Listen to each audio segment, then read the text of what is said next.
You grow up largely in a segregated world, going to segregated schools. Then you enter the Peace Corps, not immediately after that, but you enter the Peace Corps, and it's overwhelmingly white. What was this transition like for you? Well, actually, I think the Chicago Teachers College was actually very integrated in Yes. those days. I would say it was probably maybe 50-50. So I had already been for 4 years in really integrated classrooms, and I had many friends, many white friends who were my students who were my friends. So it wasn't that big a departure, but I was the only African American in my group of 100 people in the Peace Corps in training. And so I flew out to San Diego, the first time I'd ever been on an airplane. And I fly out to San Diego State College. And there we are in the dormitory, all 100 of us, and we're trying to figure everybody out. Why did you decide to do this? Right. Where are you from? And the great thing about the Peace Corps is that you run into people from all walks of life.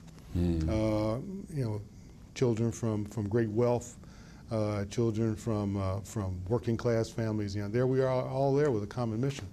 So I was uncertain about whether or not this had been the right choice. Again, I had ringing in my ears this message from home that this is a big mistake. Why are you doing this? But I have to tell you something, Julian, it was really interesting. After about a week, I was 100% certain I had made the right decision. These were people who cared about making the world a better place.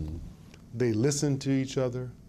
We were determined to bond and learn more about each other and how we could help each other. It was a positive environment. People were optimistic. And I thought to myself, how could I be in a better group of people? I'm surrounded by this positive energy and this force. This was the right decision. Wonder how many of them were older than you? I remember Jimmy Carter's mother as a Peace Corps volunteer. Yeah. Were anybody in your cohort older than you, much older than you? In my group, there were only a handful of people who were maybe in their 40s or 50s, just a couple, right? And of course, we respected them greatly because they had careers, and we thought this was brilliant that they were doing this. But I was also one of the youngest. I think I was the youngest, actually, in my group. Yeah.